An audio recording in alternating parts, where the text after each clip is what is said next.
ప్రభు అయిన యేసుక్రీస్తు నామములో ఈ రాత్రి సమయంలో బైబిల్ తరగతికి వచ్చినటువంటి ప్రియ సహోదరి సహోదరులందరికీ కూడా వందనాలు తెలియజేస్తున్నాను. ఆన్లైన్లో వాటిని వీక్షిస్తున్నటువంటి ప్రతి సహోదరి సహోదరునికి చింతపల్లిలో ఉన్నటువంటి క్రీస్తు తరపుగా హృదయపూర్వకమైనటువంటి వందనాలు తెలియజేస్తున్నానండి. స్టేటస్లో చూసేస్తున్నారు. మరి ఈ యూట్యూబ్లో చూడటం తగ్గిస్తున్నారు. యూట్యూబ్ ఛానల్లో మనకు ఉంది, దాన్ని మీరు ఉపయోగించుకోండి. స్టేటస్లో చాలామంది చూస్తున్నారు. మరి యూట్యూబ్లో చూసి మరి లైక్లు కొట్టడము, సబ్స్క్రైబ్ చేయడము ఇటువంటివి ఉన్నాయి కదా, అవి చేస్తూ ఉంటే మంచిది. మనం మాత్రం వెంటనే కాదు, ఇంకా అనేకులకు వర్తమానం వినిపించాలి. వెలిగింపబడ్డ దీపం అనేక దీపాలని వెలిగించాలి. అందుకనే మీరు లోకానికి వెలుగై ఉన్నారు అని ప్రభు మన గురించే చెప్పాడు. మనం వెలుగుతూ ఉండాలి, వెలుగితలకు వెలిగిస్తూ ఉండాలి. అలాగే ఉండాలని దేవుడు కోరుకుంటున్నాడు. యేసు ప్రభు అలాగే ఉన్నారు, అలాగే మనం కూడా ఉండాలని చెప్పి ప్రేమతో మీకు తెలియజేస్తున్నాను. ప్రార్థన చేసుకుని దేవునికి వాక్యంలోకి మొత్తం. ప్రేమస్వరూపుడా, పరిశుద్ధుడా, మహోన్నతుడా, మీకు స్తోత్రాలు తండ్రి. గతించిన శుక్రవారం ఇంత పర్యంతము మీ మహాదయచేత కృపచేత నన్ను మమ్మల్ని సజీవులకు ఉంచి సురక్షిత కాచి కాపాడాలని మీకు స్తోత్రాలు. ఈ రాత్రి సమయంలో ఇంత పర్యంతము కీర్తన ద్వారా స్థితి పొందారు. ఈ సమయంలో మాకు కావాల్సిన వాక్యం, ఆహారము అందించి నాయన మీ నామంపై మహిమ తెచ్చుకోండి. ఇప్పుడు వచ్చిన ప్రతి బిడ్డను దీవించండి. ఆన్లైన్లో వీక్షిస్తున్నటువంటి ప్రతి బిడ్డపై మీకు ఆశీర్వాదం నిండుగా కృమణప చేయమని విజ్ఞాపన చేసుకున్నాను. నాయన కొద్ది సమయం మీ లేఖనాల ద్వారా మీరే నాతో మాట్లాడి మాతో మాట్లాడి మీ నామానికి మహిమ ఘనత ప్రభావం తెచ్చుకోండి. నాయన వినే చెవులు గ్రహించే ఆత్మ లోబడి బుద్ధి మా అందరూ ప్రసాదించండి. మీ వాక్యం ఎత్తపడుతుండగా రోగగ్రస్తులైన వారిని ముట్టి స్వస్థపరచండి, బలహీనమైన వారిని ముట్టి బలపరచండి. అలాగే నేను ప్రత్యేకంగా కుమార్తె కృపారెడ్డి కొరకు ప్రార్థన చేస్తున్నాను. కుమార్తె ప్రియాంక కొరకు ప్రార్థన చేస్తున్నాను. బిడ్డలిద్దరూ కూడా మరి నేను ఒక ఆమె ప్రసూతి దగ్గరికి వస్తుంది, ఒక ఆమె ప్రసూతిలో ప్రవేశిస్తుంది. నన్ను బిడ్డలిద్దరి కొరకు ప్రార్థన చేస్తున్నాను. వాళ్ళకు ఉన్నటువంటి అవసరం ఏంటో మీకు తెలుసు. ఆయన వైద్యం చేస్తున్నారు. దాంతో మీ కుమారుడు తీసుకున్నట్టు పరీక్షించి సంపూర్ణ ఆరోగ్యం ఇచ్చి స్వస్థపరిచి మహిమ ఘనత ప్రభావం మీరే పొందాను. ఆయన ఈ రాత్రి సమయంలో కొద్ది సమయం మీ లేఖన భాగం ద్వారా మాతో మాట్లాడి మీ నామకి మహిమ తెచ్చుకున్నాను. యేసుక్రీస్తు నామంలో వేడుకుంటున్నాం పర్లేదు తండ్రి, ఆమేన్. మరి ఒకసారి అందరికీ వందనాలు. గత వారంలో మనం దేని గురించి చెప్పుకున్నాం? చెప్పాలి, ఎవరు చెప్తారా? 5 ఏంటయ్యి?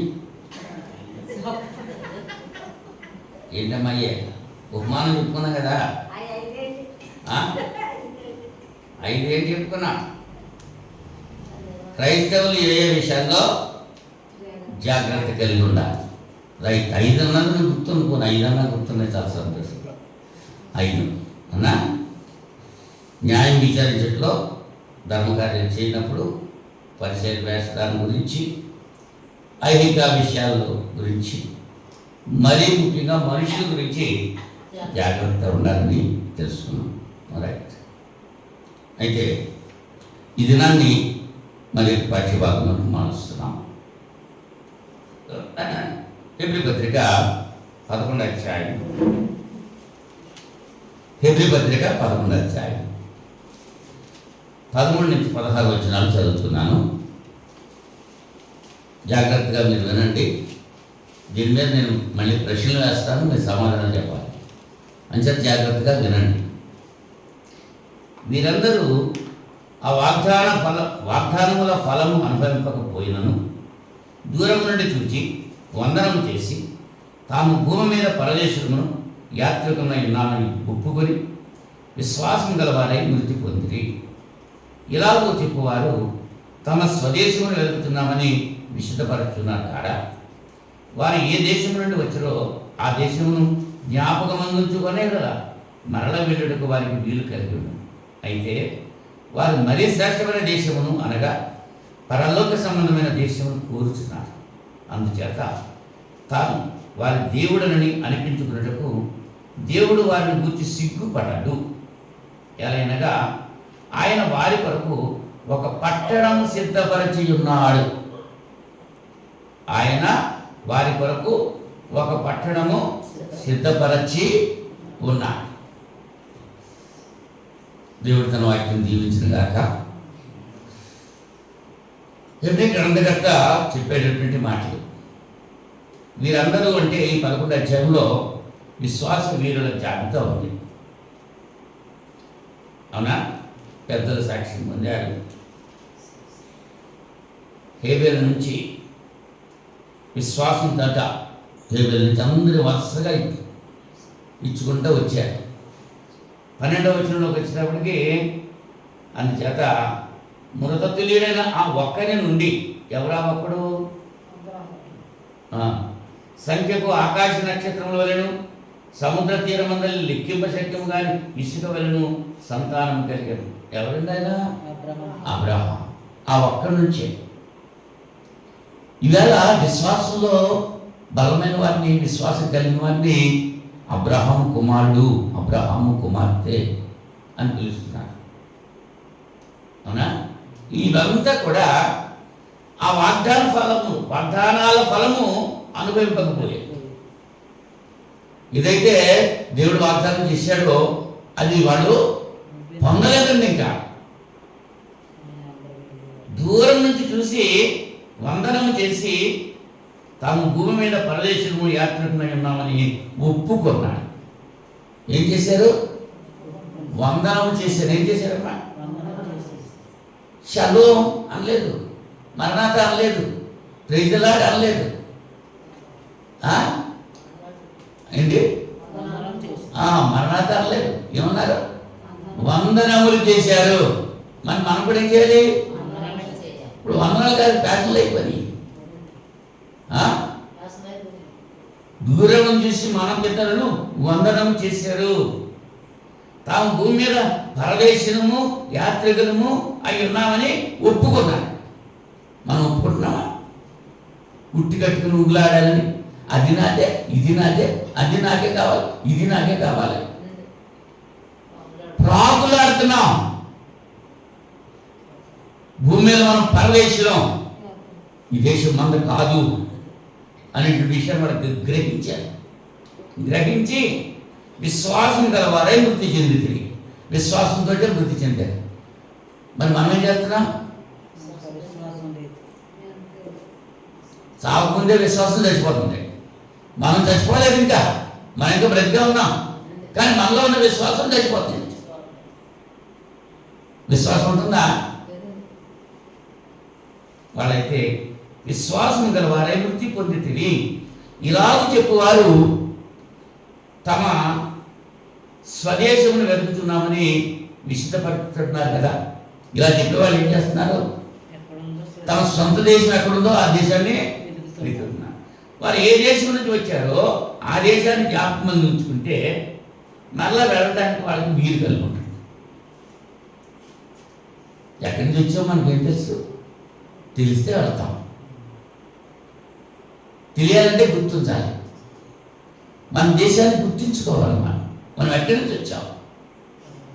పాడతాం పరదేశంలో ప్రియులారని, కానీ ఇదే మన దేశం అన్నట్టుగా ప్రవర్తిస్తున్నాం. ఇది మన దేశం కాదు. ఈ లోకంలో మనం పరదేశంలో యాత్రికులు.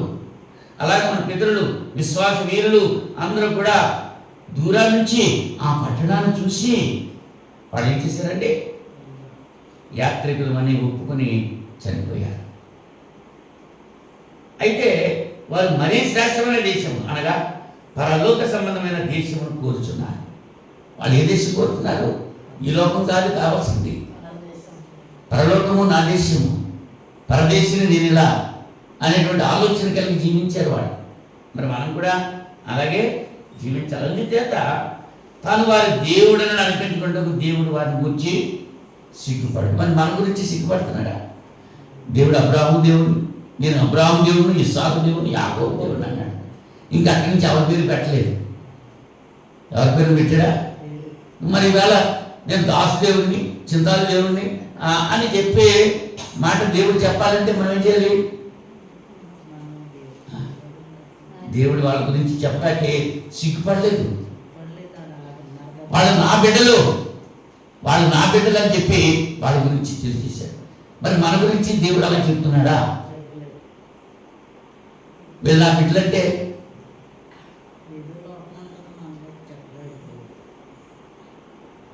పట్టు చీర కట్టుకుని చక్కగా తయారైంది తల్లి. పిల్లడు గూసిపట్టు కూడా పెట్టుకోకుండా తిరిగి వచ్చేస్తున్నాడు. బుర్రలో ఆడేసింది. అమ్మ అమ్మ అంటే వస్తున్నాడు. ఈ అమ్మ ఏం చేస్తుంది? అప్పుడు పట్టు చీర పాడైపోద్ది. చంద్రుడిని ఎత్తుకుంటే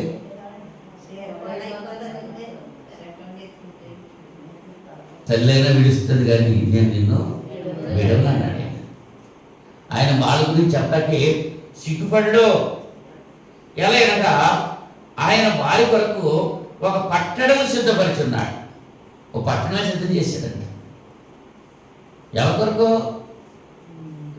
ఎవరైతే ఆయన ఎందుకు విశ్వాసం ఇస్తారో, ఎవరైతే యాత్రికులము పరదేశులము ఈ లోకంలో ఒప్పుకున్నారో, విశ్వాసంతో మృతి చెందారో వారి కొరకు పట్టణాన్ని సిద్ధం చేస్తున్నాడు.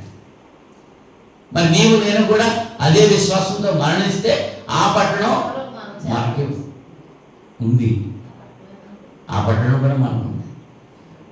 ఆ పట్టణం ఏంటో, దాని సంగతులు ఏంటో ఈ రాత్రి సమయంలో కొద్దిగా మనం ఆలోచించేద్దాం.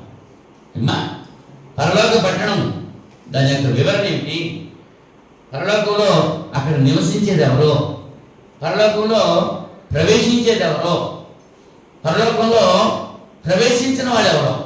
ఈ 4 విషయాలు ఈ రాత్రి సమయంలో మనం ఆలోచించేటట్టు ప్రయత్నం చేద్దాం. ఓకేమ్మా? దాని యొక్క గోడ గేటు ప్రకటన గ్రంథం 21వ అధ్యాయం 12 నుంచి చదువుతున్నాను. ఆ పట్టణమునకు ఎత్తైన గొప్ప ప్రాకారమును 12 గుమ్మములు ఉండేవి. ఆ గుమ్మముల యొక్క 12 దేవదూతలు ఉండేవి. ఇజ్రాయేలీల 12 గోత్రం నామములు ఆ గుమ్మముల మీద వ్రాయబడినవి. తూర్పు వైపున 3 గుమ్మములు, ఉత్తర వైపున 3 గుమ్మములు, దక్షిణపు వైపున 3 గుమ్మములు, పశ్చిమ వైపున 3 గుమ్మములు ఉన్నవి. ఆ పట్టణపు ప్రకారం 12 పునాదులు కలిగి, ఆ పునాదుల పైన గొర్రెపిల్ల యొక్క 12 అపోస్తలులు 12 పేర్లు కనబడుతున్నాయి. ఏమైనా గోడలలో ఉన్నాయమ్మా? అందులోనే ఉంది కదా. ఎలా ఉంటే ఆ పట్టణపు ప్రకారము 12 పునాదులు కలిగి పరలోక పట్టణం గురించి తెలియజేస్తున్నాడు. 4 వైపులా, ఒక వైపున 3 గుమ్మాలు, 4 వైపున 4 ముళ్ళు 12 గుమ్మాలు. ఆ పట్టణమును దాని ప్రకారం, దాని గుమ్మములను ప్రకారం కొలిచినకై నాతో మాట్లాడే వారి యొక్క బంగారు కొలకత ఉండెను. ఆ పట్టణము చచ్చౌకమైనది. చచ్చౌకం అంటే పొడుగు వెడల్పు ఎత్తు కూడా సమానంగా ఉంది. దాని పొడుగు దాని వెడల్పుతో సమానము. అతడు ఆ కొలకరతో పట్టణం కొలవగా దాని కొలత 750 కోసులైనది.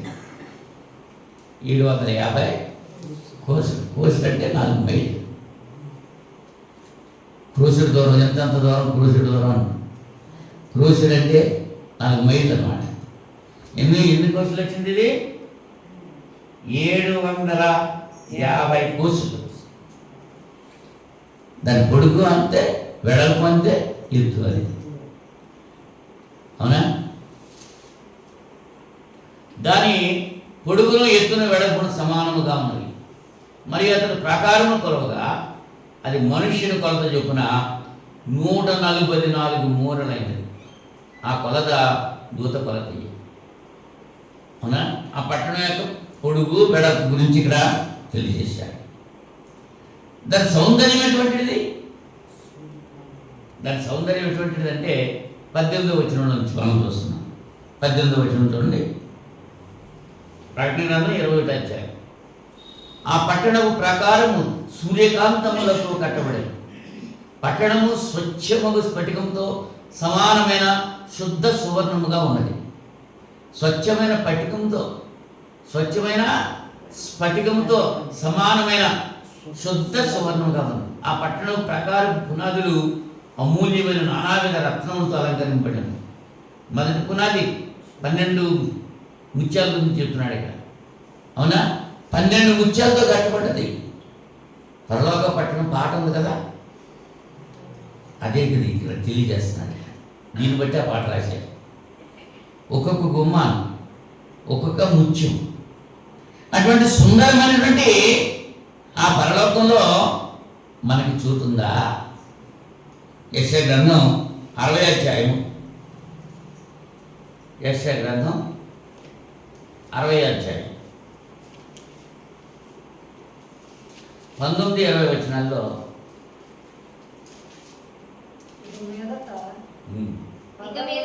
ఇక మీదట పగలు సూర్యుని ప్రకాశము నీకు వెలుగుగా ఉండును. పగలు ఉండదు. సూర్యుని ప్రకాశం అంటే సూర్యుడు అక్కర్లేదు, నీకు వెలుగుగా ఉండదు. నీకు వెలుగించుటకై చంద్రుడు అక్కర్లేదు. అంటే ఆ పట్టణంలో సూర్యుడు కానీ చంద్రుడు కానీ అక్కర్లా. మరి ఎవరు? యెహోవాయే నీకు నిత్యమైన వెలుగుగా ఉంటాడు. నీ దేవుడు నీకు భూషణంగా ఉంటాడు. ఎలా ఉంటాడమ్మా? భూషణంగా ఉంటాడు. నీ దేవుడు నీకు భూషణంగా ఉంటాడు. నీ సూర్యుడు ఎగను అస్తమింపడు, నీ చంద్రుడు క్షీణింపడు. యెహోవాయే నీకు నిత్యమైన వెలుగుగా ఉండును. అక్కడ ఆ పట్టణంలో ఉండేటువంటి స్థితి. పరలోక పట్టణంలో సూర్యుడు అక్కర్లేదు, చంద్రుడు అక్కర్లేదు, గొర్రెపిల్లే దీపంగా ఉంటారు అనేటువంటి విషయాన్ని ఇక్కడ చూస్తున్నాం. 22వ అధ్యాయం ప్రకటన గ్రంథం 5వ వచనంలో, ప్రకటన గ్రంథం 22వ అధ్యాయము 5వ వచనం, రాత్రి ఉండదంటే ఇక్కడ దీపకాంతి అయినా సూర్యకాంతి అయినా అక్కర్లేదంట. దేవుడైన ప్రభువే వారి మీద ప్రకాశించును, వారి యుగ యుగములు రాజ్యం చేయదు. అటువంటి పట్టణంలో, అటువంటి పట్టణాన్ని మన కొరకు దేవుడు సిద్ధపరిచాడు. ఆ పట్టణంలో యెషయా గ్రంథం 24వ అధ్యాయం, యెషయా గ్రంథం 24వ అధ్యాయం 23వ వచనం,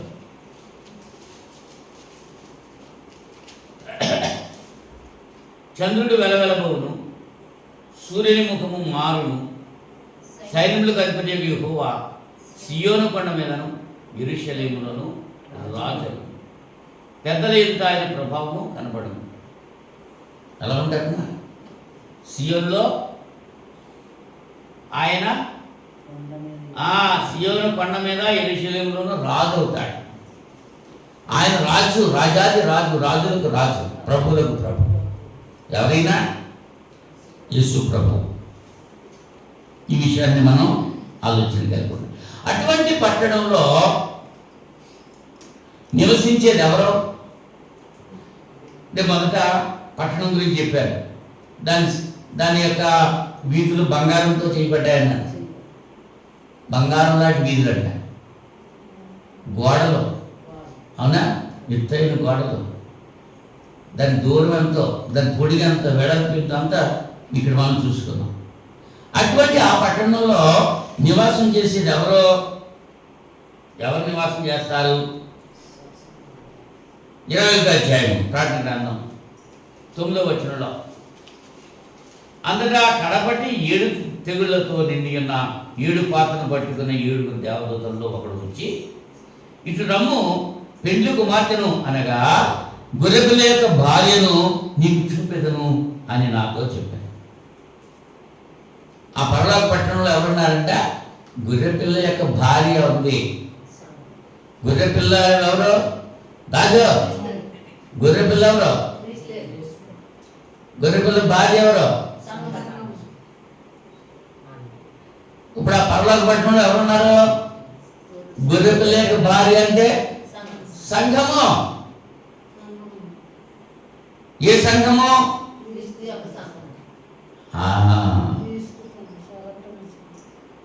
సంఘము. ఇంకా ఎవరున్నారు?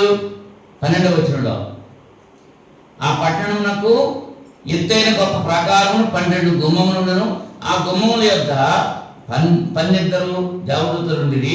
ఇశ్రాయేలీయుల 12 గోత్రముల నామములు ఆ గుమ్మముల మీద రాయబడి. ఎవరున్నారు? 12 గోత్రాలు అక్కడ ఉన్నాయి. ఇశ్రాయేలీయుల 12 గోత్రాలు, ఇశ్రాయేలీల 12 గోత్రాల వారు అక్కడ ఉన్నారు. ఇంకెవరున్నారు? 24వ వచనం జనములు దాని వెలుగునందు సంచరించురు, భూరాజులు తమ మహిమను దానిలోనికి తీసుకుని వస్తారు. ఎవరున్నారు అక్కడ? జనములు, భూరాజులు. అంటే రక్షణ పొందినటువంటి అన్ని జనులందరూ కూడా అక్కడ ఉన్నారు. గొర్రెపిల్ల భార్య ఉంది,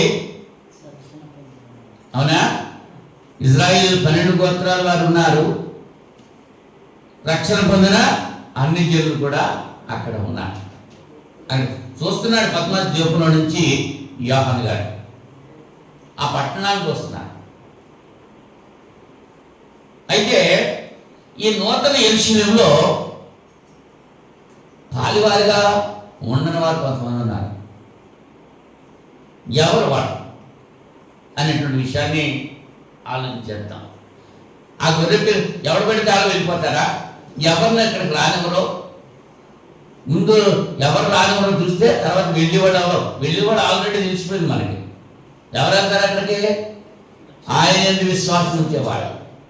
ఇప్పుడు 11వ అధ్యాయంలో మనం చూసుకున్నాం కదా, ఎబ్రీ పత్రికలో ఆయన ఎందుకు విశ్వాసం ఉంచి, ఇది లోకం శాశ్వతం కాదు, అదే మా దేశం, మా లోకం అది అని ఏం చేశారు? దూరం నుండి ఆ పట్టణాన్ని చూశారు.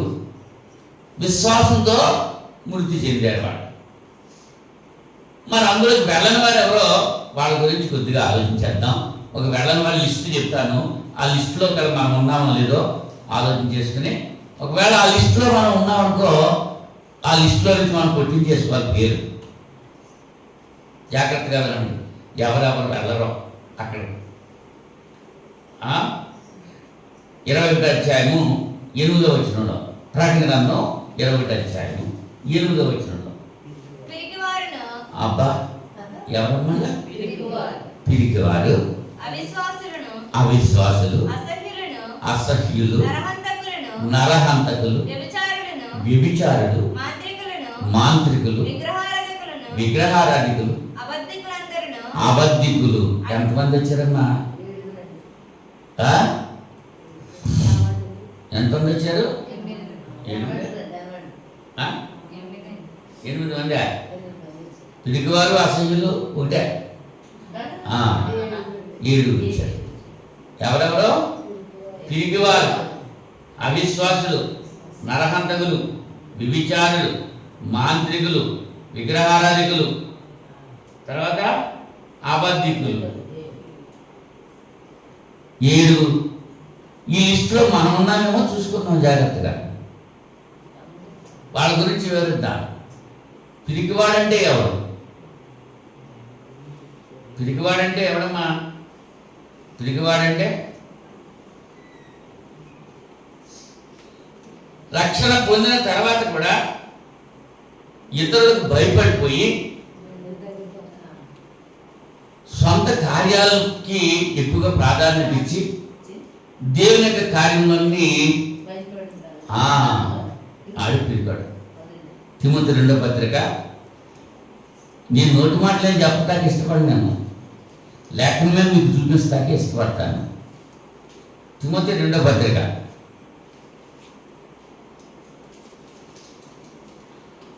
1వ అధ్యాయం 7వ వచనం.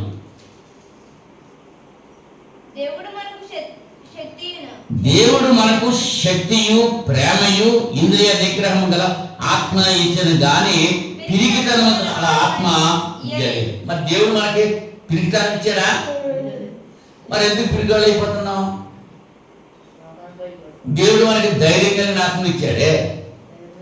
నువ్వు ఎప్పుడైతే వాక్యం విన్నావో, పశ్చాత్తాపడ్డావో, బాప్తిజం పొందావో, పరిశుద్ధాత్మ నుండి వరం ఇచ్చాడు దేవుడు. పిరికితనం ఇవ్వలేదు. అవునా? భయపడిపోతున్నారు చాలామంది దేవుని పని చేయడానికి, దేవుని సన్నిధికి రావడానికి. ఏం చేస్తున్నారు? 119 కీర్తన 80వ వచనంలో, 119వ కీర్తన 80వ వచనం.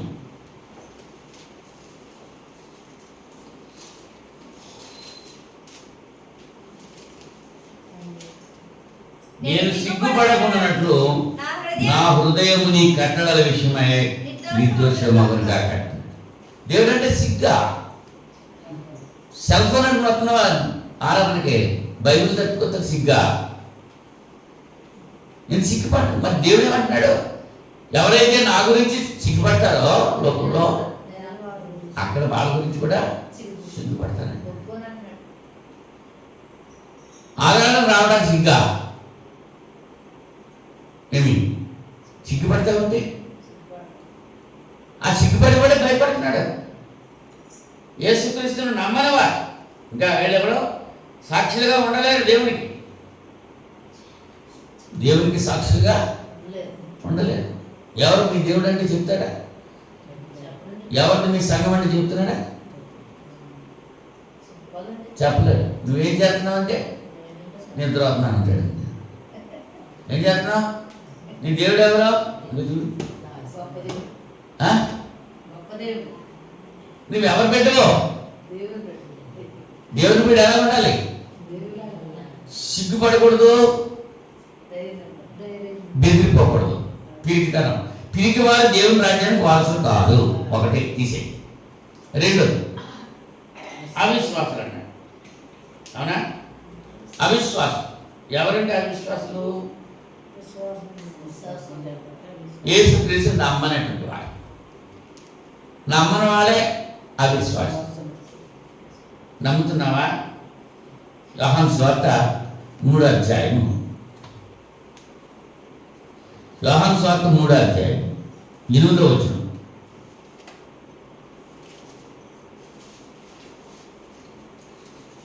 యోహాను సువార్త 3వ అధ్యాయం 18వ వచనం. ఆయన యందు విశ్వాసం ఉంచు వానికి తీర్పు తీర్చబడదు. విశ్వసింపని వాడు దేవుని అద్వితీయ కుమారుని నామందు విశ్వాసం ఉంచలేదు కనుక వానికి ఇంతకు మునిపే తీర్పు. యేసు ప్రభువు అని నీ నోటితో ఒప్పుకొని దేవుడు మృతుల్లో నుంచి ఆయన లేపాడని నువ్వు విశ్వసిస్తే నువ్వు రక్షించబడతావు. రోమపత్రిక 10వ అధ్యాయంలో మనం చూస్తున్నాం. నువ్వు అలా ఒప్పుకుంటలేదు, నీకు విశ్వాసం లేదు. అలాగా యేసు ప్రభు అంటే విశ్వాసం ఉందా? విశ్వాసం ఉంటే విశ్వాసం చేసేటువంటి క్రియ. నా ప్రభువే నా కాపరి, ధైర్యంగా ఉంటావు. శారమ్మకి విశ్వాసం ఉందా? అబ్రాహాము భార్య శారమ్మకి విశ్వాసం ఉందా? చెప్పలే.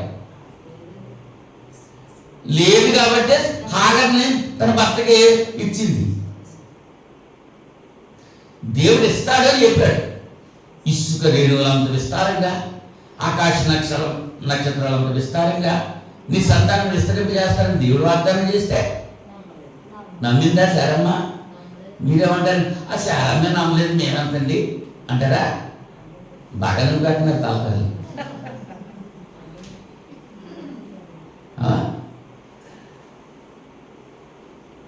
అబ్రాహాము నమ్మాడు. అబ్రాహాము దేవుని నమ్మాను, అది అతను నీతిగా. శారమ్మ నమ్మలేదు. నమ్మనందువల్లే హాగర్ వచ్చింది, గొడవ వచ్చింది. అక్కడి నుంచి మళ్ళీ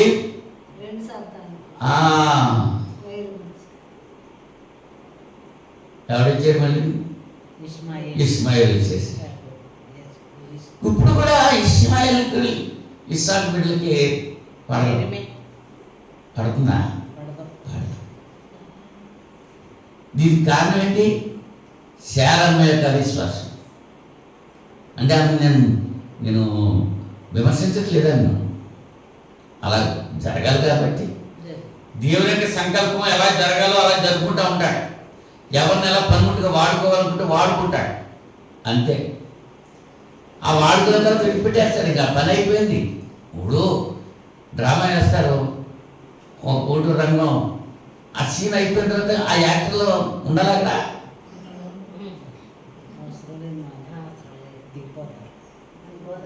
ఆ డైలాగులు చెప్పేశాడు, అయిపోయింది. ఇంకా అక్కడ ఉంటారు స్టేజ్ మీద. షేక్స్పియర్ గారి పెద్ద ఆంగ్ల కవి ఆయన అన్నాడు, ఆల్ వరల్డ్ ఈజ్ స్టేజ్ అన్నాడు. ప్రపంచమే ఒక నాటక రంగం అన్నాడు. ఇవన్నీ కూడా నాటకం అంటే నమ్మొద్దు లోకాన్ని. ఈ లోకాన్ని నమ్మకూడదు, లోకాన్ని ప్రేమించకూడదు. ఎవడైనా ఈ లోకమును ప్రేమిస్తే దేవుని యొక్క ప్రేమ వాళ్ళు ఉండదు. వాళ్ళు నమ్మలేదు, లోకాన్ని నమ్మలేదు. కాబట్టి ఇది మా లోకం కాదు, ఇది మా దేశం కాదు, ఇది మా ఊరు కాదు అనుకుని పరదేశులుగా ఉండిపోయారు. అబ్రాహం ఏమైనా మేడ కట్టుకున్నాడా? ఇల్లు కట్టుకున్నాడా? మా అబ్రాహం సింధూర వృక్షం కింద ఉన్నాడు, కాపురం ఉన్నాడు, ఇంత తప్ప లోతులాగా ఇల్లు కట్టుకోలేదు. కట్టిన ఇల్లు స్థిరమైంది కాదు. ఇవాళ ఈ కట్టెలు ఇల్లు కోసం ఎత్తి పెట్టేస్తున్న డబ్బులు ఇవ్వాలి. ఇది స్థిరంగా ఉంటాయనుకుంటున్నారు.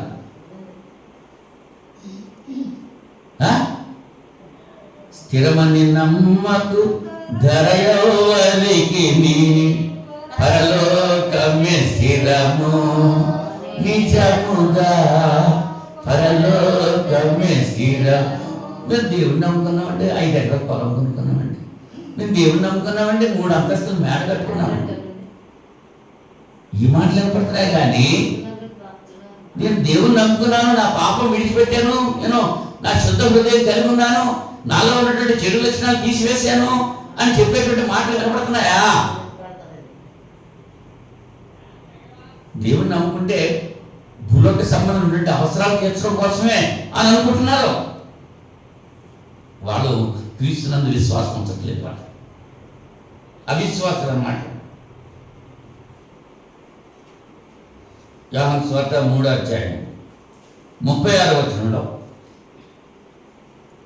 కుమారుని యందు విశ్వాసం ఉంచు వాడే నిత్య జీవము గలవాడు, కుమారునికి విధేయుడు కానివాడు జీవము చూడడు కానీ దేవుని ఉగ్రత వారి మీద నిలిచి. కుమారుని యందు విశ్వాసం ఉంచాలి. ఆ కుమారుని యందు విశ్వాసం ఉంచేవాడే నిత్య జీవము గలవాడు, కుమారుడికి విధేయుడు కానివాడు జీవము చూడడు, మరి దేవుని యొక్క ఉగ్రత వాడి మీద. ఇంకా చెప్పాలంటే చాలా ఉన్నాయి. ఏం చెప్పాను? పిరికివారు, రెండోది అవిశ్వాసం, మూడోది నరహంతకులు. తిమోతి మొదటి పత్రిక నరహంతకులు అంటే అర్థం ఏంటి?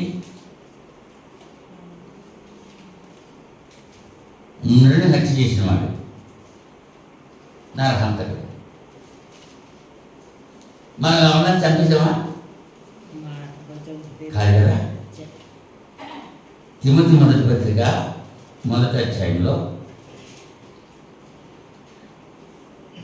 11 నుంచి ఈ 11 9 నుంచి 11 వరకు కలిసిపోయి ఉంటాయి. ఆయనను శ్రీమంతుడకు దేవుడు నాకు అప్పగించిన ఆయన మహిమగల సువార్త ప్రకారము ధర్మశాస్త్రము ధర్మ విరోధకును అవిధేయులకును భక్తిహీనులకును పాపిష్టులకును అపవిత్రులకును మత దూషకులకును పితృహంతకులకును మాతృహంతకులకును నరహంతకులకును వ్యభిచారులకును పురుష సంయోగులకును మనిషి చోరులకును అబద్ధికులకును అప్రమాణికులకును హితబోధకు విరోధైన వాడు మరి ఎవడైనా ఉన్న ఎడల అట్టి వారికి నియమింపబడిన నీతిమంతునికి నియమింపబడలేదు అని ఎవడైనా ఎరిగి ధర్మానుకూలముగా దాన్ని ఉపయోగించినలా ధర్మశాస్త్రం మీరైనదని మనం. ధర్మశాస్త్రం ఎవరికి ఇవ్వబడ్డది? 15 రకాల వ్యక్తుల గురించి ఇక్కడ చెప్పాడు. వాళ్ళకి ధర్మశాస్త్రం, మనకు కాదు, మనకి క్రీస్తు యొక్క కృప. క్రీస్తు యేసునందు ఉన్న వారికి ఏ శిక్ష అనేది లేదు.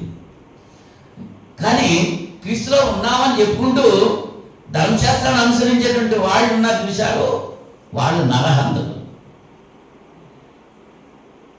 అర్థమైందా? యోహాను మొదటి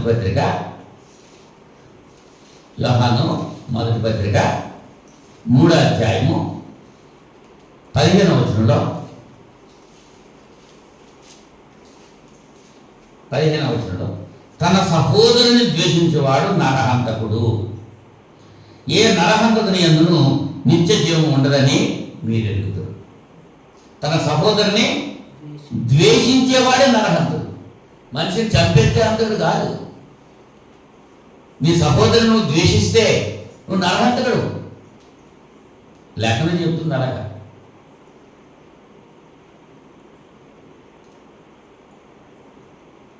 అంటే ఈ 3 రకాలు చెప్పారు ఇప్పుడు అర్థం. ఒకటేడు పిరికివారు, రెండోది అవిశ్వాసం, మూడోది నరహంతకులు. ఈ మూడు లిస్టులో మనం ఏమన్నామో అక్కడ ఆలోచన చేసుకోండి. దేవుని ఒప్పుకుంటాకే, దేవుని కుమారుడిని క్రీస్తుని ఒప్పుకుంటాకే నువ్వు పిరికితనం ప్రదర్శిస్తున్నావా? దేవుని పని చేయడానికి వెనుకాడుతున్నావా? దేవుని కొరకు జీవించడానికి వెనుకాడుతున్నావా? పిరికివాడు దేవుని రాజ్యానికి వారసుడు కాడు. అవిశ్వాసగా ఉన్నావా? యేసు ప్రభు దేవుని కుమారుడిని నమ్ముతున్నావా? నమ్మట్లేదా? శిష్యులే నమ్మలేకపోయారు. శతాధిపతి నమ్మాడు. ఆయన నిజంగా దేవుని కుమారుడని ఒప్పుకున్నాడు. దెయ్యాలు నమ్మిని దేవుని కుమారుడని ఒప్పుకున్నాడు. శిష్యులు నమ్మలేకపోయారు కూడా ఉంది కూడా. ఇవాళ ఎన్ని సంవత్సరాల నుంచి వాక్యం వింటున్నటువంటి మీరు కూడా నమ్ముతున్నారు పూర్తిగా. నమ్మితే ఆధారాలు ఎందుకు మానేస్తారు? నమ్మకే మానేస్తున్నారు. దేవుని కార్యాలకి ముందుకు రావట్లేదే, నమ్మకే. ఇది దేవుని ఇల్లు అని, దేవుని కుమారుడైన క్రీస్తుని మనం వెంబడిస్తున్నామని ఆలోచన కలిగి ఉంటే మీరు ఎట్లా ప్రవర్తించరు కదా. తన సహోదరుని ద్వేషించేవాడు నరహంతకుడు. సహోదరుని ప్రేమించేవాళ్ళు ఎంతమంది ఉన్నారు?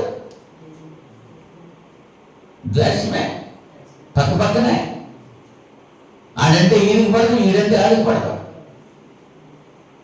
విశ్వాసంలోనూ ఉన్నారు, లోకంలోనూ ఉన్నారు, సంఘంలోనూ ఉన్నారంటే లోకంలో ఉన్నట్టే సంఘంలో ఉంటే దానివల్ల ప్రయోజనమా? లేదు కదా. మనం ఎలా ఉన్నాము ఆలోచించాలి. 4వ కోవకు చెందిన వారు ఎవరంటే వ్యభిచారులు. వ్యభిచారులు అంటే ఎవరమ్మా? వ్యభిచారులు అంటే ఎవరు?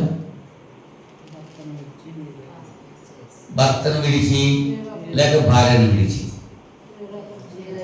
వేరొక పురుషుడితో లేక వేరొక స్త్రీతో వ్యభిచారం.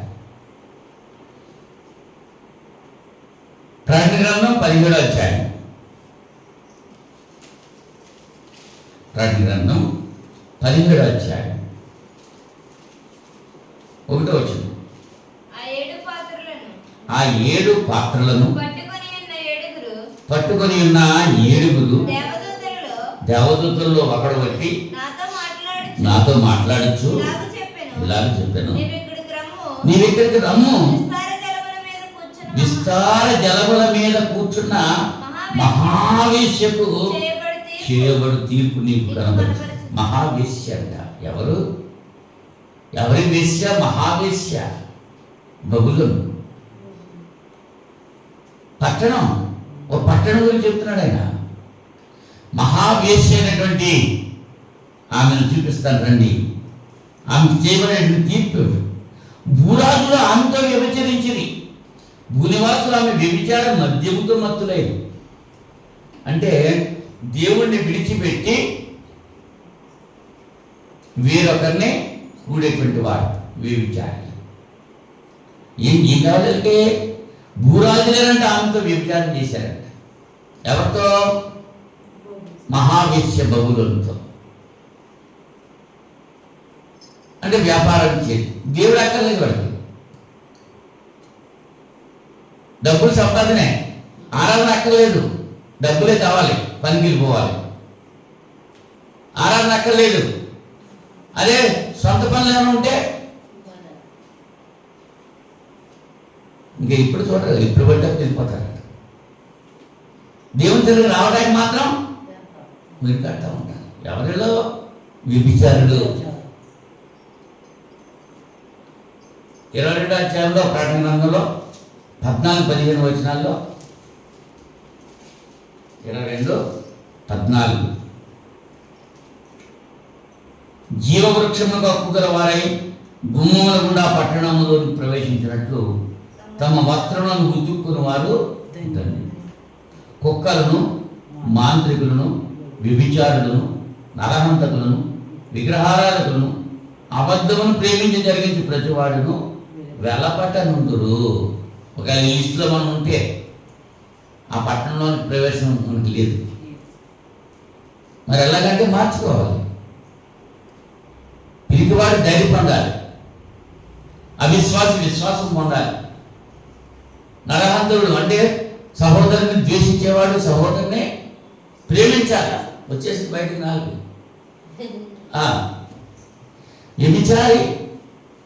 వ్యభిచారి మానేసేయాలి. రహబు వేశ్యే, కానీ ఏం చేసింది?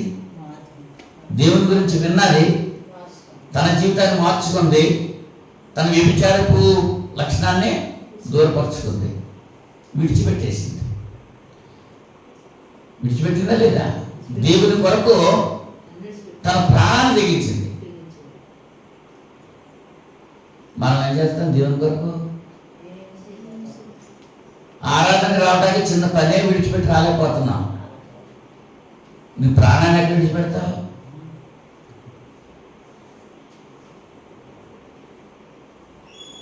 యెహోవా చెప్పారు, ఎవడైనా నన్ను వెంబడింపగోరిన ఎడల తన సిలువ తాను ఎత్తుకోవాలి. కష్టపడాలండి. కష్టపడితేనే కానీ ఫలితం దక్కదు. కష్టపడి శ్రమలు వస్తాయి. పరీక్షలు రాయడానికి ముందు ఏం చేయాలి? కష్టపడి చదవాలి. గురువుకి నిద్ర అవుతుంటే పరీక్షలు రాత్రి వెళ్ళి దేవుని సన్నిధిలో మెలుపుగా ఉండాలి. మెలుపుగా లేకపోతే శోధనలో ప్రవేశిస్తాం. శోధన ఎందుకు వస్తుందంటే మెలుపు లేకపోవడం వల్ల. నిద్రపోతా ఉంటే వేటగాడు వచ్చి ఊరికి పట్టిపోతాడు, సాతాన్గాడు వచ్చి పట్టిపోతాడు. అవునా? 5వది మాంత్రికుల గురించి చెప్పాడు ఇక్కడ. మాంత్రికులు అంటే మంత్రాలు వేసేవారు. మనవాళ్ళు వెళ్ళిపోతూ ఉంటారు. మంత్రం వేసిందంట, మంత్రం వేయించుకుంటుంది. మంత్రం వేస్తే మంత్రం వేయించుకోవాలా? వేసింది మంత్రం చర్మం వ్యాధి అది. దానికి యాంటీసెప్టిక్ వాడాలి. అవి వాడితే తగ్గిపోతాయి. మంత్రాలకి చింతకాయలు రాస్తాయా అన్నవాళ్ళు కూడా ఉన్నారు కదా. మరి మంత్రాలకు చింతకాయలు రావన్న వాళ్ళు మంత్రాలు వేయించుకుంటున్నారు వెళ్ళి. అవునా? ప్రకటన గ్రంథం 17వ అధ్యాయంలో 17వ అధ్యాయం 1వ వచనం ఇందా చదివామా? తర్వాత 5వ వచనం, దాని నొసట దాని పేరు ఇలాగ వ్రాయబడి ఉండను, మర్మము వేశ్యలకును భూమిలోని ఏక్యమైన వాటికి తల్లి అయిన మహాబహులును. ఇందా చెప్పాను కదా, ఈ వేశ్యలో బహులు, మహాబహులు. ఇది మర్మము, దాని నొసట దాని పేరు రాయబడ్డదంట. వేశ్యలకును భూమిలోని ఏక్యమైన వాటికి తల్లి అట. దాని ముఖం మీద అలా రాసింది. ద్వితీయోపదేశకాండం 18వ అధ్యాయము, ద్వితీయోపదేశకాండం 18వ అధ్యాయం.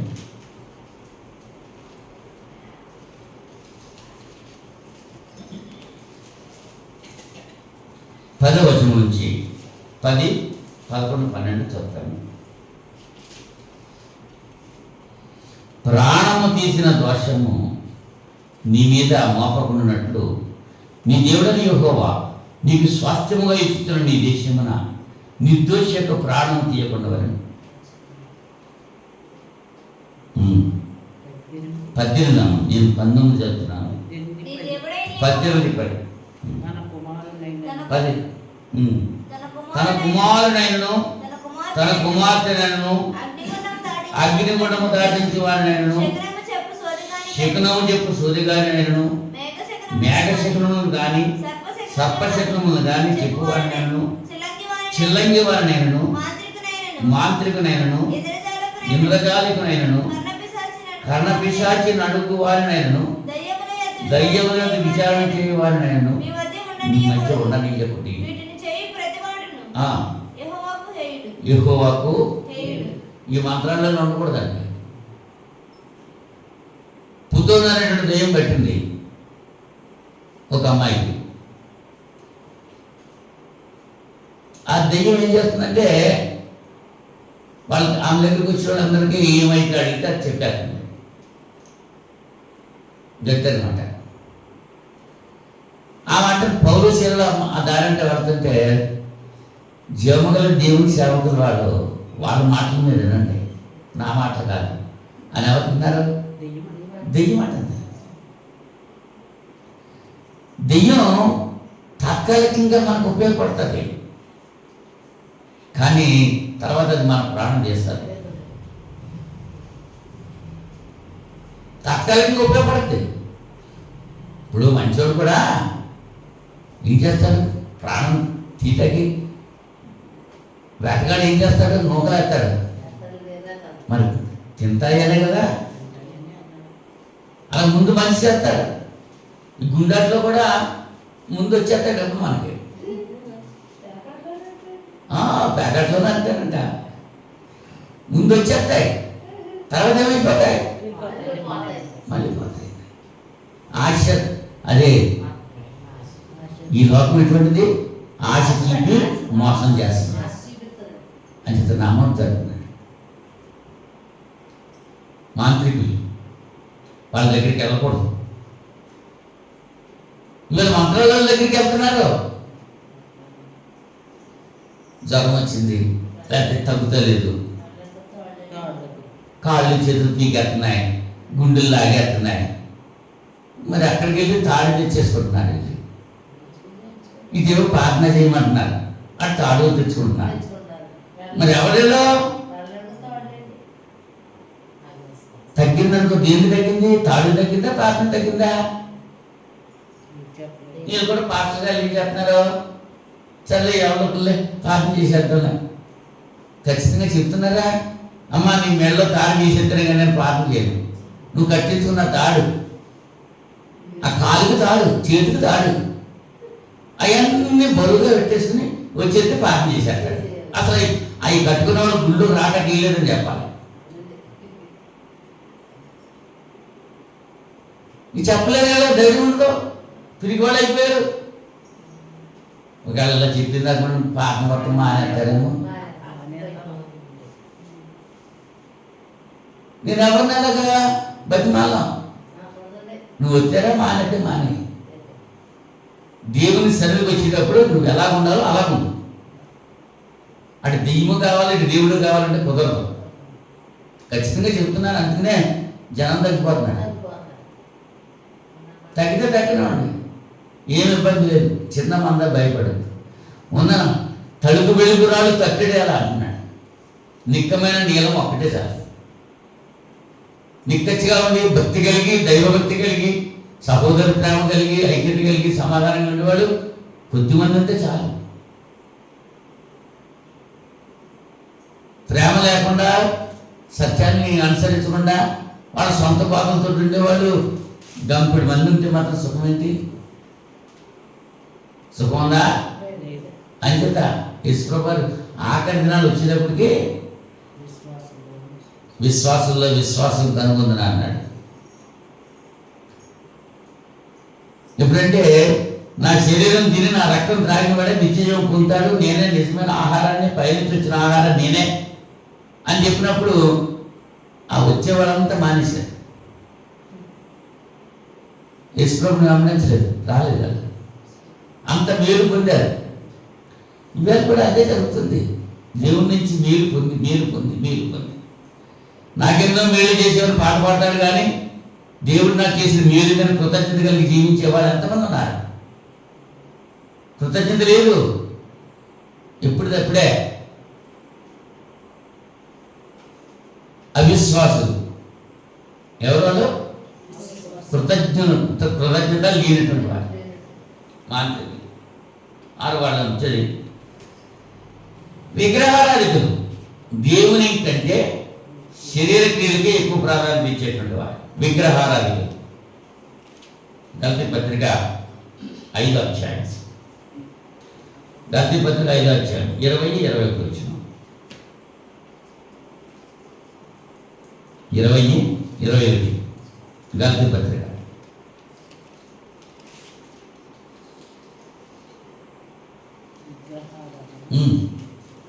విగ్రహారాధన, అభిచారము, ద్వేషములు, కలహములు, అదే గట్టిగా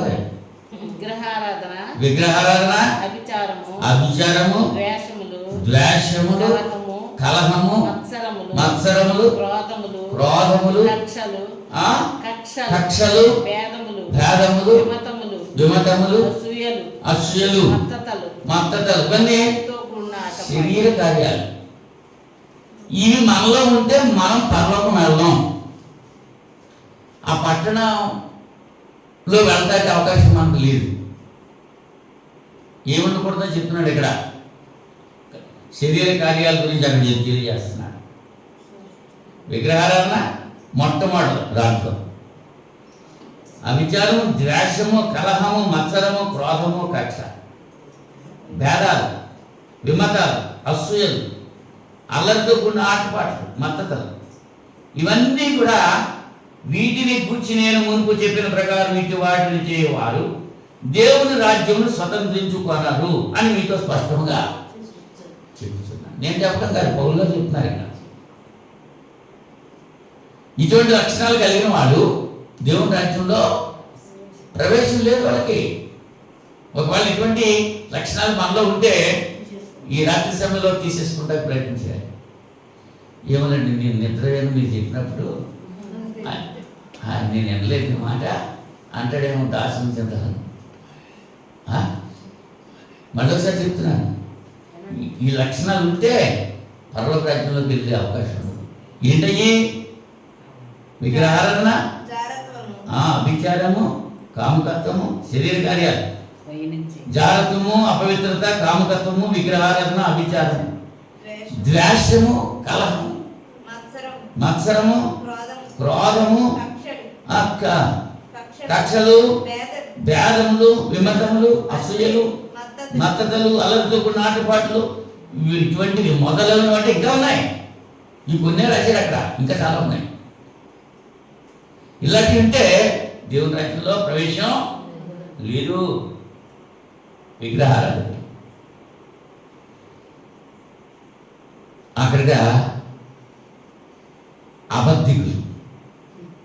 ఎవరమ్మా? మరియా ఎవరిలో అబద్ధం చెప్పేవాళ్ళే.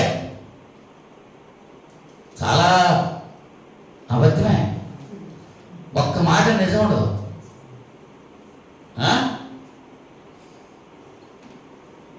ఎందుకు ఫోటో తీసేస్తే మంచిది మరి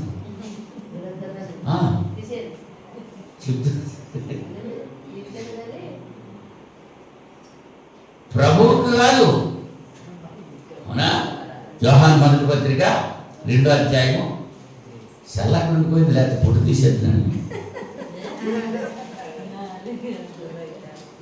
యోహాను మొదటి పత్రిక 2వ అధ్యాయము 2వ అధ్యాయం 22 వచ్చింది.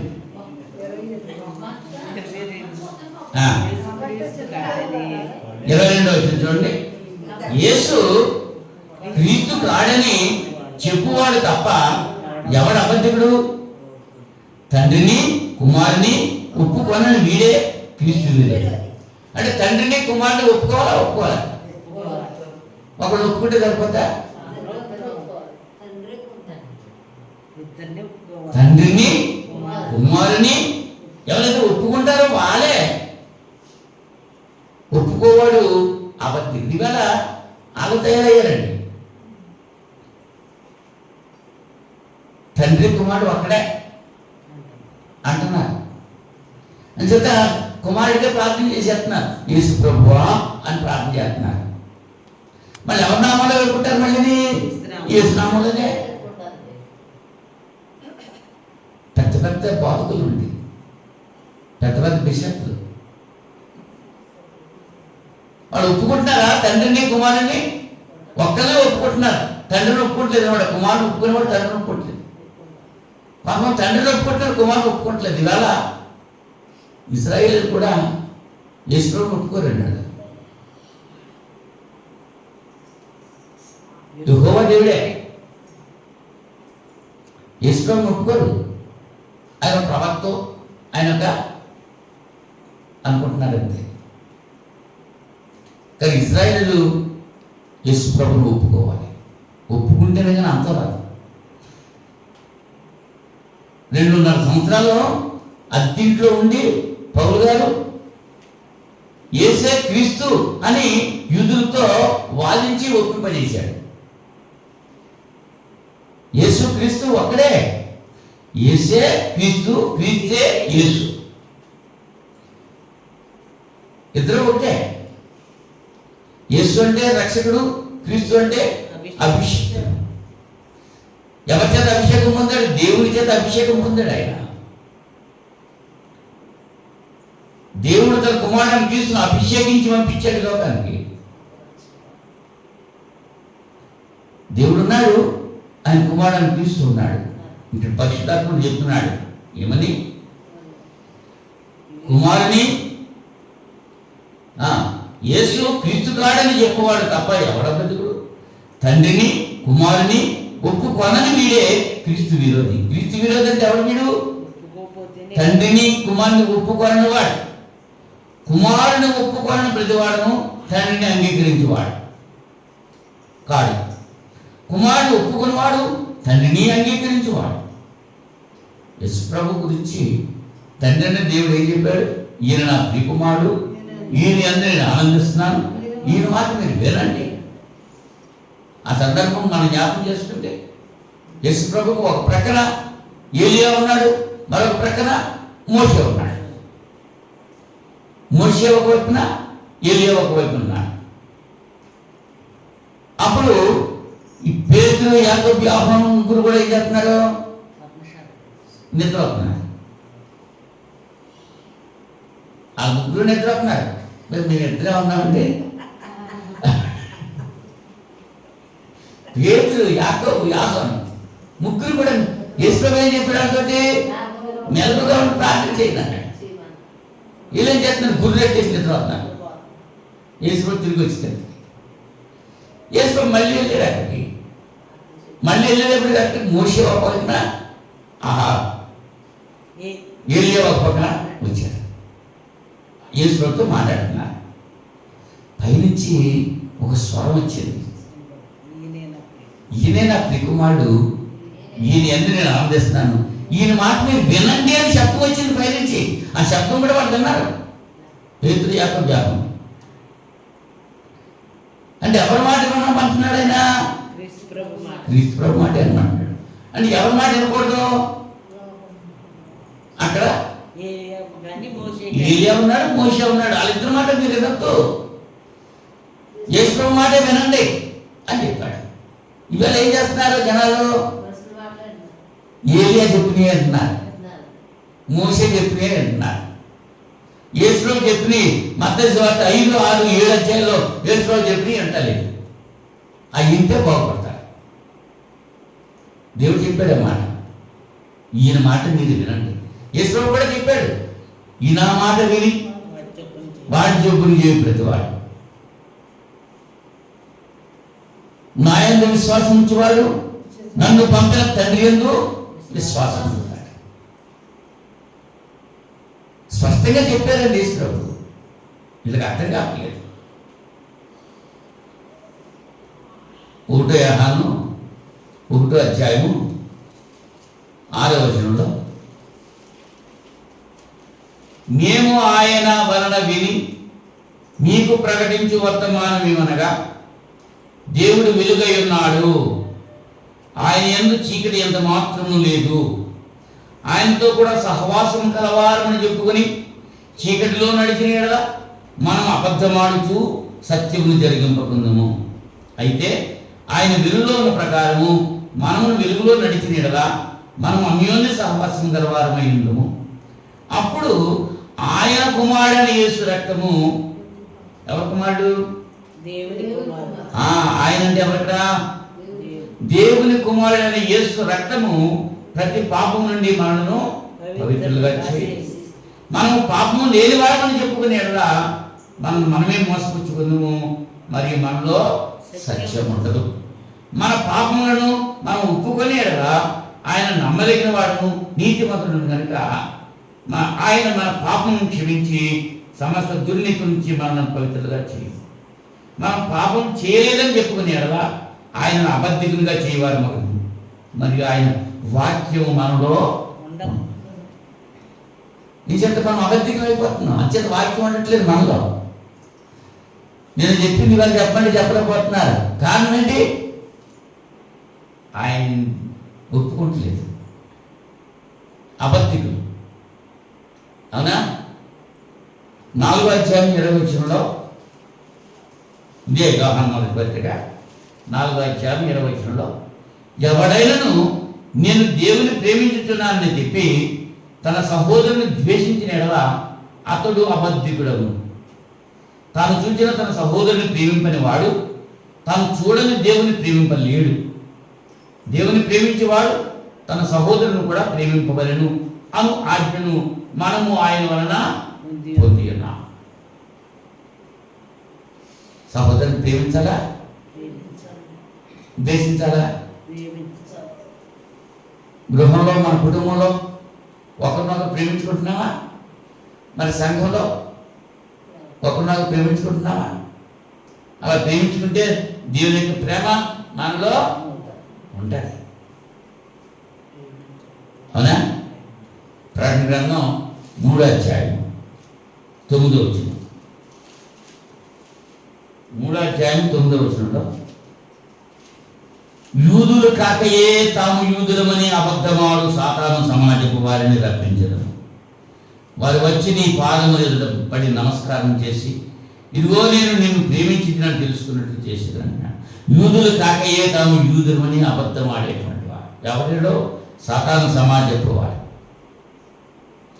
ఇవాళ క్రైస్తవుడు కాకుండానే క్రైస్తవుడు అని అబద్ధం ఆడుతున్నాడు.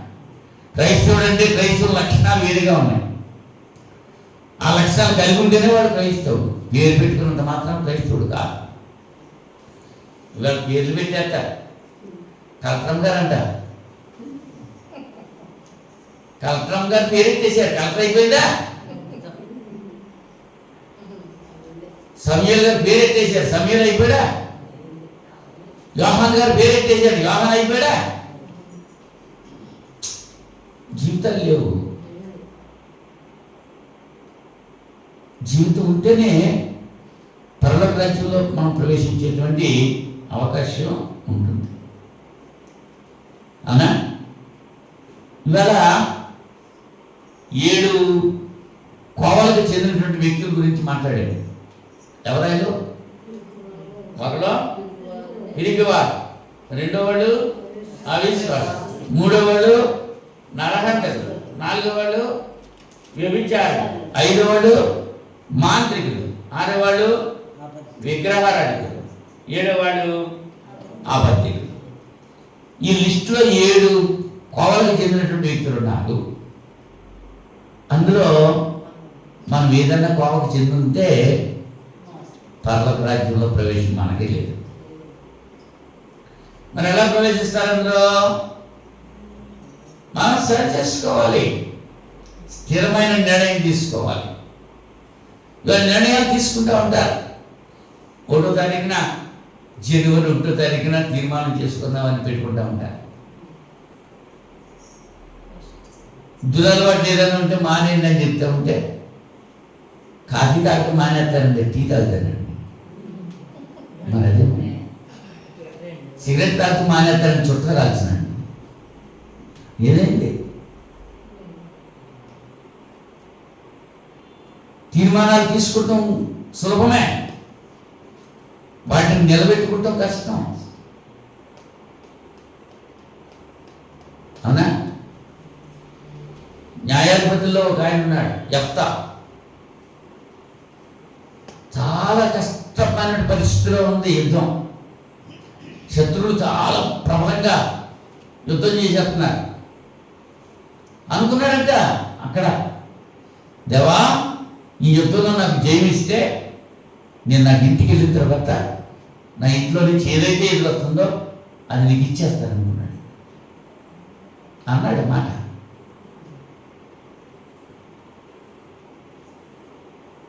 సరే, దేవుడు జయమిచ్చాడు. జయోత్సాహంతో వచ్చేస్తున్నాడు, శత్రువుని చంపేశాడు, జయమెట్టు వచ్చేస్తున్నాడు. ఏం చెప్పుకున్నాడు ఈయన? నువ్వు నాకు జయమిస్తే నేను నీకు ఇది చేస్తాను. దేవుడు ఇచ్చాడు జయం. మరి దేవుడి పని దేవుడు చేశాడు, మరి మన పని మనం చేయాలి కదా. యెఫ్తా పని యెఫ్తా చేయాలి కదా. ఇంటికి వెళ్తున్నది ఎవరు వచ్చారు? కోటలో నుంచి కుమార్తె చెలిగత్తులు తీసుకుని జయమాల పట్టుకుని నాట్యం ఆడుతూ పాటలు పాడుకుంటూ వచ్చేస్తుంది. నా తండ్రి జయించాడు, దండయాత్రకు వచ్చేస్తుంది. ఎవరికి? తండ్రికి. ఈ పరిస్థితి ఎలా ఉంది? అక్కడే కూతురు, ఇంకెవరు లేరు. ఏం చేయాలి? ఎవరిచ్చి? దేవుడు ఇమ్మన్నాడా? దేవుడు ఇమ్మన్నాడా? మన జీవితాల్లో కూడా అంతే. నిన్ను ఎవడు పన్నుకున్నాడు? బాప్తిసం నిన్ను ఎవడన్నా బలవంతం చేశాడా? ఆదివారం ఎందుకు మానేస్తున్నావు నువ్వు? నిన్ను ఎవడన్నా బలవంతం చేసి ములుగు అని ఎవడన్నా ముంచాడా? మరి దేవుల్లో ఎందుకు ఉండట్లేదు నువ్వు? నువ్వు చెప్పావు మాట అమ్మాడ, మరి ఇప్పుడేమైంది? 10 దినములు శ్రమ కలుగుతుంది, కడ వరకు సహించుకో, నిత్య జీవం నీకు ఇస్తాను. సహించుకోలేకపోతే ఏం చేస్తావు? నిత్య నాశనమే. వెలిగింపబడ్డ దీపం అనేక దీపాన్ని వెలిగించాలి. ఒకవేళ వెలిగింపబడ్డ దీపం ఆగిపోతే ఆ దీపాన్ని వెలిగించడం అన్నది సాధ్యం కాదు. ఎవరి సాధ్యం కాదు. దాని అంతలేదే. అదే ఎబ్రిపతిలో ఇస్తాడు, పరలోక సంబంధం వెలుగు చూసి మళ్ళా తిరిగిపోతే వాడి పరిస్థితి ఏంటంటే కుక్క తన వాంతికి తిరిగినట్టు అన్నాడు. కడగబడ్డ పంది మళ్ళా బొరుగులకి అపవిత్రాత్మ మనిషిని విడిచి వెళ్ళిపోయినప్పుడు అది ఖాళీగా ఉంటుంది చూసి ఆ ఇల్లు అది వెళ్ళి ఏం చేస్తుంది? దానికంటే చెడ్డమైనటువంటి 7 దెయ్యాలను తీసుకొస్తుందంట. ప్రతి వారము ప్రభురాత్రి భోజనం స్వీకరించాల్సిన నువ్వు ఏ ఒక్క వారం మానేసినా ప్రభుతో సంబంధం కట్ అయిపోయినట్టు. ఏ ఒక్క వారం మాని శరీరాన్ని అనుసరించి ఉంటే శిరస్సును అనుసరించి శరీరం ఉంటే జీవం ఉంటుంది. ఇక్కడ కట్ అయిపోతే ఈ తల వేరు మొండు వేరు అయిపోతే నిర్జీవం. కానీ నువ్వు చచ్చిపోయిందనువు, కానీ బతుకున్నట్టు నాటకం అంటున్నావు. నువ్వు మృతుడివే. అడుగుతున్నాడు కదా, ఎలా ఉన్నది మన పరిస్థితి? ఎలాగుంది నీ బ్రతుకు? ప్రభు రాకడికి ఎగరగలవా? పరలోకం చేరగలవా? చక్కటి పాట. సంసోనులాగా బందీ అయిపోయావా? అవునా? ఇంకా హెచ్చరిక పాటలు చాలా ఉన్నాయి. ఎలా ఉంది మన జీవితం? ఎదుటి వాడి గురించి వద్దు, మన సంగతి మనమేంటో ఆలోచన చేసుకుందాం. నా పరిస్థితి ఏమిటి? ఆ పరలోక పట్టణంలో ప్రవేశించడానికి అర్హత నేను కలిగి ఉన్నానా లేదా?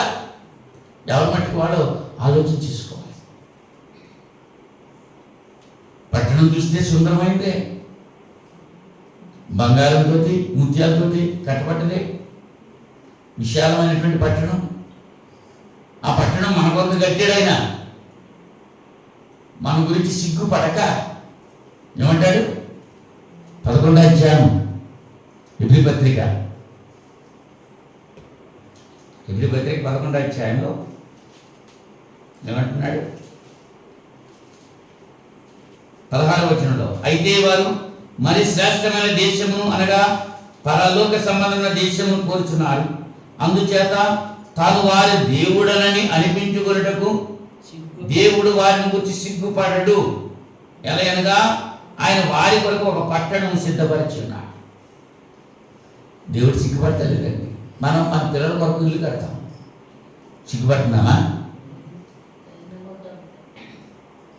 వాడు పెళ్లి చేయకముందు వాడి కొరకు ఇల్లు కడతాం. అంచేత ఇల్లు కట్టి చూడు, పెళ్లి చేసి చూడంటారు.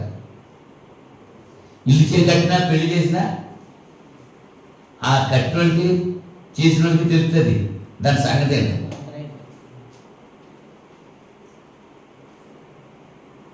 మరి పరలోక పట్టణంలోకి వెళ్ళాలంటే కష్టపడాలి, నిద్ర వచ్చుకోవాలమ్మా. నిద్ర వచ్చే కాదు మరి, కాబట్టి వాడా మెలుపుగా ఉండంటాడు. దేవుని మాటలు ఎలా ఉండాలి? రావాలి, దేవుని సన్నిధికి రావాలి, మానకూడదు. ఏ పని అయినా సరే నీకు దేవుని కంటే ఎక్కువ కాదది. నాకంటే ఎక్కువగా దేవుని ప్రేమిస్తున్నాడు వాడు నావాడు కాదు అంటున్నాడు యేసుప్రభు చెప్పాడు. యేసుప్రభు వాడు కాకపోతే నువ్వు ఎవరు? సాతానుడు. సాతానికి ఏర్పాటు చేయబడ్డది ఏంటి? అగ్ని గంధకం, నిత్యమైనటువంటి గుండం. నువ్వు దేవుని బిడ్డవైతే, దేవుడి కొరకు నువ్వు జీవిస్తే ఆ వెలుగుచ్చినటువంటి ఆ పట్టణంలో ప్రవేశిస్తావు. దేవుని బిడ్డగా లేవనుకో, సాతాను బిడ్డగా ఉంటే ఎక్కడికి వెళ్తావు? అగ్నిగుండంలో వెళ్ళిపోతావు. నీ ఇష్టం. నేను బలవంతం చేయలేదు, తాడెట్టుకుని లాగలేదు. తాడెట్టుకుని లాగేది ఎవరు లాగుతారు? చచ్చిపోయిందని లాగుతారు. మనం చచ్చిపోయిన కాదు, బతిగా ఉన్నాం కదా. నీ ఇష్టం.